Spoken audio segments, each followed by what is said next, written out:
देवी प्रपन्नार्ति हरे प्रसीद प्रसीद मातर जगतोऽखिलस्य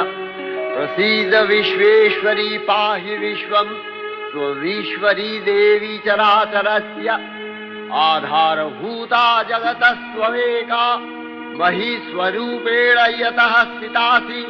अपां स्वरूपस्थितया तवैतदप्यायते कृष्णम् अलङ्घ्य वीर्ये त्वं वैष्णवी शक्तिरनन्तवीर्या विश्वस्य बीजं परमासि माया सम्मोहितं देवि समस्तमेतत् त्वं वै प्रसन्ना भुवि मुक्तिहेतुः विद्याः समस्ताः तव देवि भेदाः स्त्रियः समस्ताः सकला जगत्सु